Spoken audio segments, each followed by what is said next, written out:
Okay, so yun. Inyo, what's up mga kabagis? This is Jubilito TV Official at eto na naman po muli ang isang edisyon ng ating reaction video mga kalingap at kabagis. No?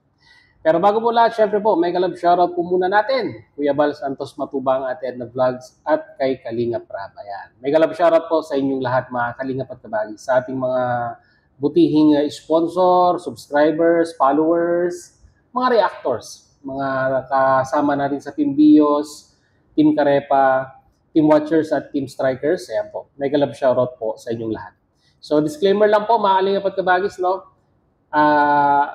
Kung ano man yung mga opinion at sabihin na nating point of view ni Jubilito TV Official sa reaction video na ito ay yung po ay sabihin na nating wala pong kinalaman, no?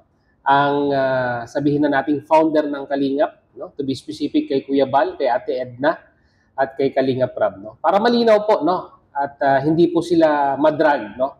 Sa anumang issue. Mabuti na yung maliwanag po sa ating lahat, mga kalingap at kabagis, no? Kasi alam niyo naman ang mga bashers, di ba? Naghahanap lang po sila ng pagkakataon na mabutasan, no? Mabutasan po tayo at gawan po tayo ng issue, mga kalingap at kabagis, no? So, ayun, Diyos mio Marimar, si Jubilito TV Official, bakit pag ako po nag-scroll ng aking cellphone ay puro yung pagmumukha ko po ang lumalabas, no? Sa mga kasamahan ko pong reactor, mapa-pro kalingap at mapa-antay kalingap, kalingap at kabagis, ay yung pagmumukha po natin ang lumalabas, no? So alam naman po natin yung nangyari nitong mga nakaraang araw na ang ating pong pangalan ay talagang masasabi po nating alam niyo na pag-uusapan ngayon dahil nga po dun sa nakaraang ginawa po nating reaction video. Well, anyhow, hindi po yun yung pag-uusapan natin, no? Tayo naman po ay public figure, so often for criticism ika nga, no? Yung pong ating YouTube channel, no? Sa mga gagawa ng reaction, no? Kasi naka-public po tayo, so ibig sabihin, sino mang gustong, di ba?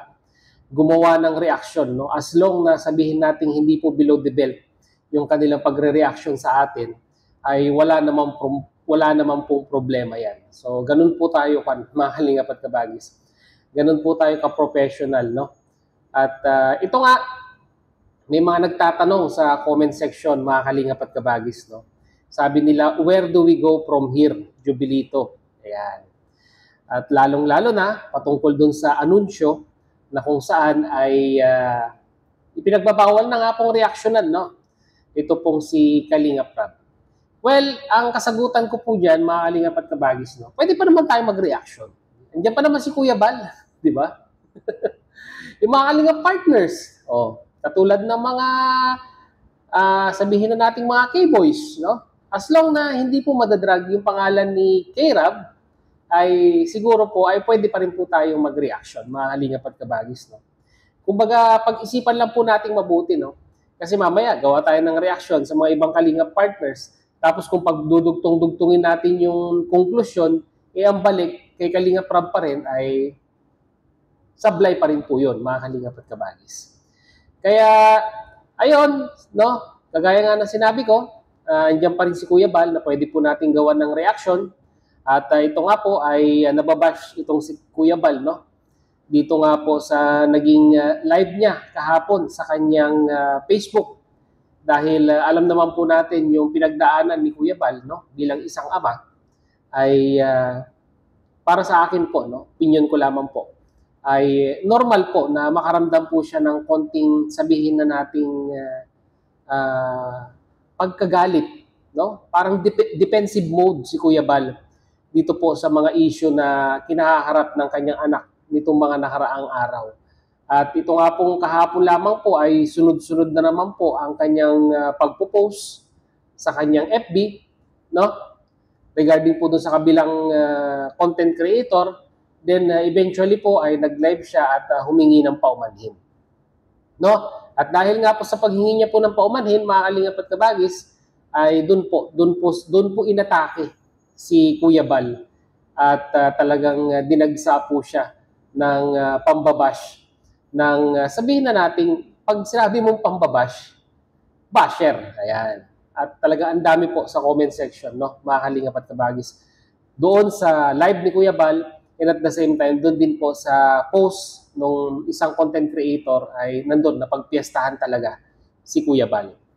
At sabi nga po ay idudulog nga daw po sa kinauukulan yung pong isang ipinost ni Kuya, no, regarding nga po doon. Although nabura na po sa kanyang Facebook page, ay marami na po ang nakapag-screenshot, no, mga kalingap at kabagis. No?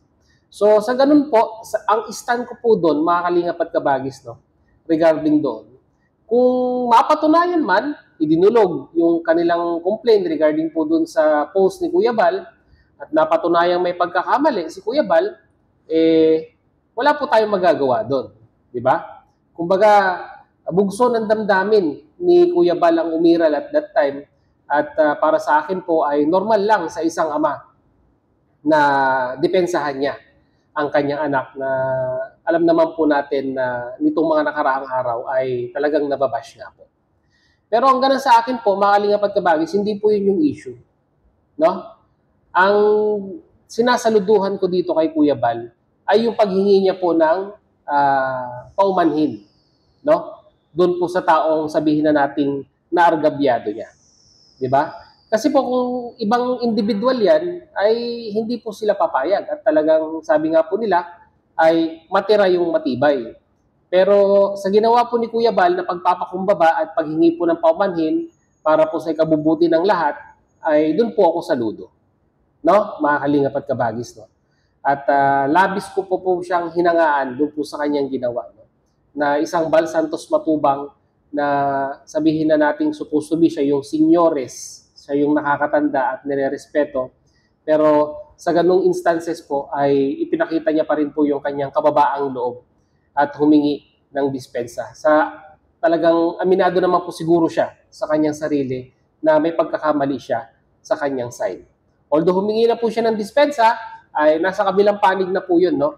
Kung tatanggapin po nila yung paghingi niya ng paumanhin or isasanggunin nila for sabihin na nating further legal, sabihin na nating yung paghahain or pagsasampa po ng reklamo. So, doon po, kung sakali mang mapatunayan na nagkamali si Kuya Bal, ay wala po tayong magagawa doon, di ba? Yun po yung naging sabihin na nating sagot or sabihin na nating naging consequences ng kanyang mga action. At ito, mga kalingap at kabagis, no? Siguro lang. Try tayo mag-reaction. Andiyan pa naman yung community po ng Techram na pwede po nating gawa ng reaction. At hingin ko na rin po, no? Hingin ko na rin po ang inyong opinion sa mga solid natin diyan na kabagis, no? Ano po ang inyong may sasuggest? Na sabi ko nga po kanina, where do we go from here now? Ay hinihingi ko po ang inyong opinion, suggestion, kung ano po yung mga pwede po nating susunod, no, na i-content, no, bukod kay Kuya Bal, ayan, at sa mga kalingap partners. Mag-stick pa po ba tayo, mga kalingap at kabagay, sa pagre-reaction sa mga kalingap partners kay Kuya Bal, or gawa po tayo ng panibagong niche sa ating YouTube channel? Ang gusto ko po may interaction, no, sa ating mga viewers, no. Kaya po hiningi ko ang inyong opinion kung ano po ang inyong gusto, no, na i-topic natin sa ating channel. Mag-reaction pa rin po ba tayo sa mga charity vloggers or mag-shift na po tayo, mga kalingap at kabagis, sa mga ibang content. So napaka-importante po sa inyo ito, no, mga kalingap at kabagis, lalong-lalo na sa mga sumusubaybay kay Jubilito TV Official, no. Your opinion matters, mga kalingap at kabagis. So, i-comment nyo po sa ating comment section kung ano po ang inyong may sasuggest kay Jubilito TV Official. Ayan. So, yun lang po, mga kalingap at kabagis, no? At muli po, sa mga hindi pa po nakasubscribe kay Jubilito TV Official, ayan, subscribe nyo na po, mga kalingap at kabagis. At maraming salamat dahil tayo po ay nasa 89,000 subscribers na po. Ayan, maraming salamat po sa tiwala, no, sa ating YouTube channel and at the same time po kay Jubilito TV Official. Ayan. Hayaan po ninyo, lalo pa po natin pagbubutihin ang ating paggawa ng content sa ating official YouTube channel. So yun, hanggang dito na lang mga Kalingap at Kabagis. Once again, this is Jubilito TV Official. As I always say, peace, God first, God bless po. Bye-bye!